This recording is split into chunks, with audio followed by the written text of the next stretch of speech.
এই দেশে কোকিল ডাকে না। আমি কোকিলের ডাক পারি না, তবে একটু শির বাজানোর চেষ্টা করলাম।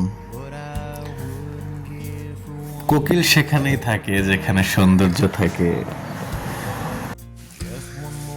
সুন্দর তো সেই জায়গা যেখানে আপনি আপনার ভাবটা আপনার মতো মানুষের সাথে আদান প্রদান করতে পারবেন।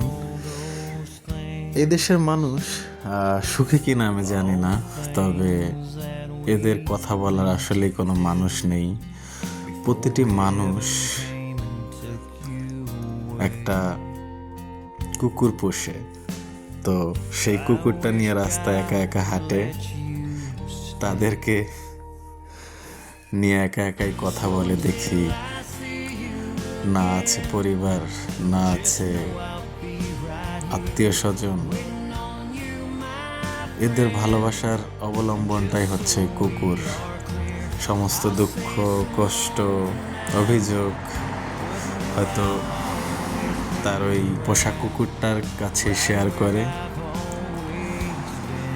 তো বাংলাদেশের মানুষ একটা কষ্টের কথা হয়তো মানুষের কাছে বলতে পারে, আর মানুষেরও অনেক সময় অন্যের কষ্ট, সিম্প্যাথি প্লাস ইমপ্যাথি দুইটাই অন্যের জন্য দেখানোর চেষ্টা করে, কিন্তু এই দেশের মানুষের এত সময় নেই কারোর জন্য সিম্প্যাথি বা ইমপ্যাথি দেখানোর মতো।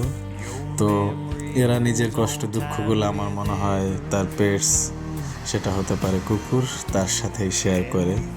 তো এই সৌন্দর্যের পিছনে থাকে ভয়ঙ্কর কিছু অভিজ্ঞতা, যেটা আমি সামনে তুলে ধরবো। ভালো থাকবেন, আল্লাহ হাফিজ।